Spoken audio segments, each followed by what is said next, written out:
8 Where conferences, and you've been to all of them. I have. The first one, I was an attendee working for Microsoft, and I got to see Brett Taylor launch the Google Maps API. I got to see Google Earth launch, and I got to see, to my surprise, because I wasn't involved in the project, Virtual Earth launch by Microsoft. And then the next year, I was introduced as co-chair, and then took over as chair and have co-chaired it now with Laurel for the past couple of years. So have you seen the audience kind of change over the years, and where would you say we are right now with who comes to where? Right now, it is very much a mobile-oriented audience. Mm-hmm. You know, a lot of folks are using maps on their mobile devices. A lot of apps want to plug into that. They're using geocoding from Foursquare and Google to figure out, you know, what's the location that someone's at, what is that business, what is that building. They're using maps. They're using Google Maps a lot. There's right now a transition to OpenStreetMaps in a way that I haven't seen before. And in the beginning, it was very much a, like, well, what's going on here? Kicking the tires. Yeah, Google Maps had just launched. In fact, Where had been launched before Google Maps. And I mean, Google Maps just changed the way that mapping was perceived on the web, and it just in so many ways. And now, 7 years later, it's still like a Google Maps dominated web, or has become a Google Maps dominated web. And right now, but there's also like this transition where a lot of companies are starting to look at OpenStreetMap due to pricing and the increased flexibility of the OpenStreetMaps as a kind of product.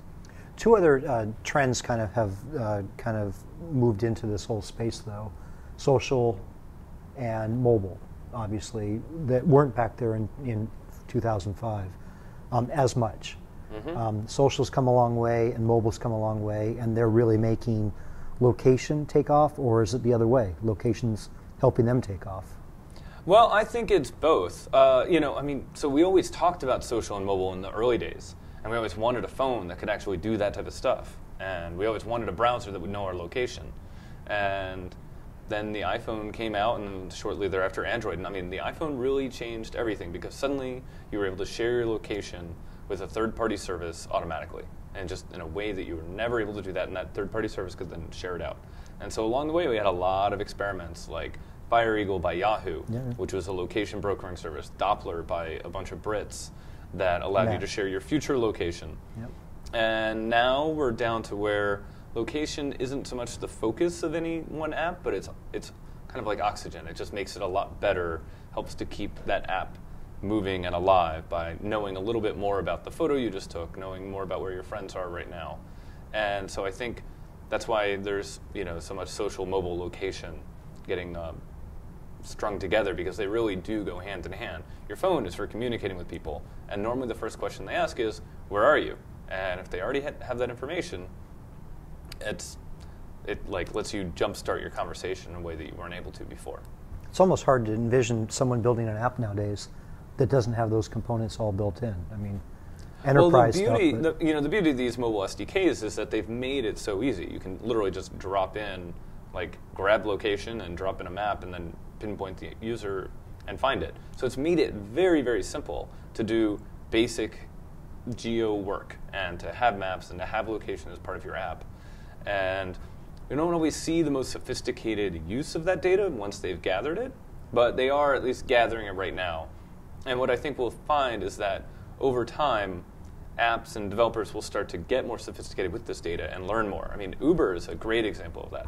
Uber, it's a car service for black cars and gypsy cabs. You can say, come and find me. And so the Uber cars will come and get you, and you are told, oh, it's going to take 10 minutes, 5 minutes to get a car. Well, the Uber people are now paying attention to where people are hailing for cabs and trying to figure out where they can anticipate that. So they're constantly trying to drop the wait time. Because if you open up your app and you see it's a 25-minute wait time, you're going to shut the app back down. But if it's a 3-minute wait time, 5-minute wait time, then that's worthwhile. Yep. And then they're also, so they're not only taking the data and putting it back into the product like that, but they're also taking the data and using it for marketing. So Bradley Wojtek, who was just speaking, does a lot of posts that kind of talk about some of the fun things that they've discovered about their riders by analyzing the data and how people ride. So it turns out like crime, alcohol, and prostitution are great correlations for the busyness of Uber for a night or an area. and they've analyzed which neighborhoods have more rides of glory, as they call them, in the morning.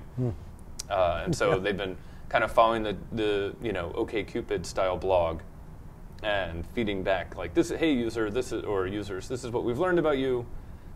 Enjoy our service. So this week, you've got a great lineup. You've got a showcase startup happening. What do you cherry pick out of all the stuff that's going on? What do you think people should really tune in for? All of it, of course, but well, I mean, we've got some great people.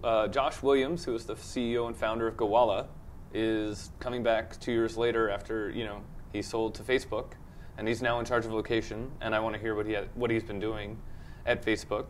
BAM.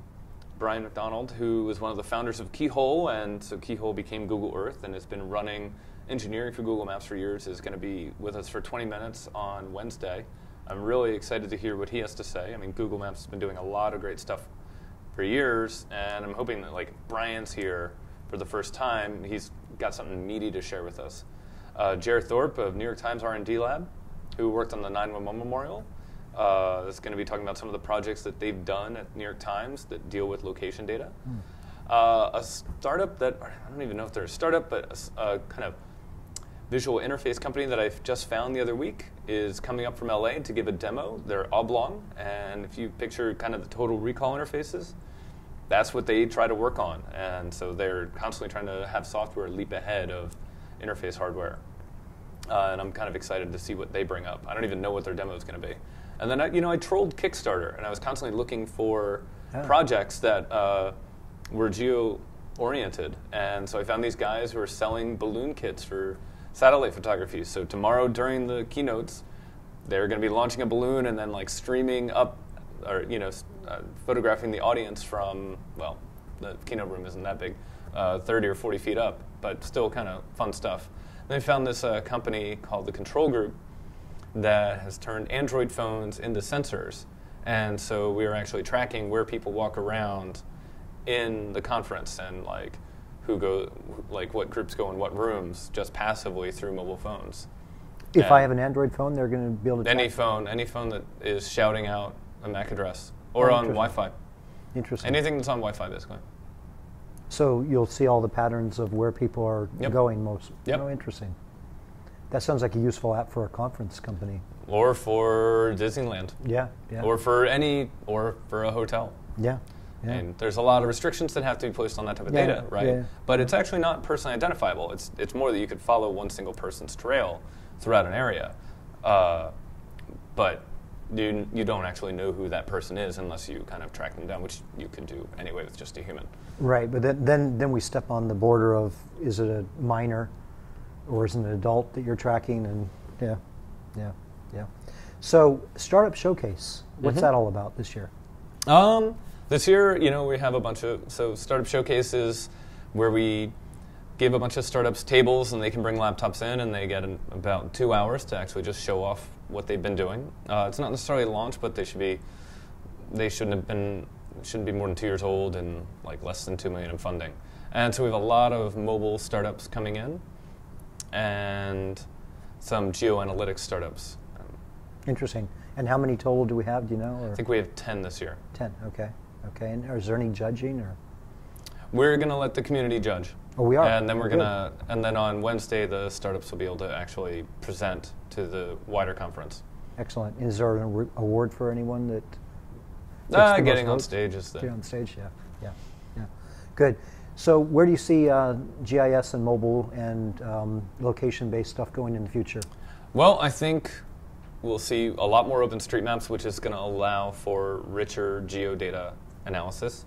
And so more and more people will be doing what Uber's doing, which is taking their geo data and turning it back into their app. I think OpenStreetMaps will enable people to become more sophisticated with their geo thinking.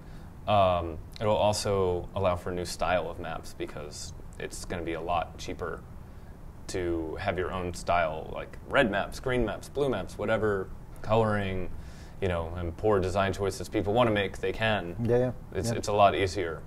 Not that Google Maps hasn't enabled that before, but it's spendy. Yep. I mean, we're going to see an increase of apps on the mobile side. I mean, there's 700,000 apps on iOS. I don't know what percent use location, but I think more and more will actually do that. Urban Airship is a startup out of Portland that recently acquired Simple Geo, and they enable notifications. I think we'll see them turning their customers on to have geo-enabled notifications. And so paying attention to where their users are, and then actually sending out alerts based on that. Yeah, excellent. So I'm looking forward to this week. Can't wait for it to get going. Well, thank you Thanks, very much, Brady. Mike. All right, thanks.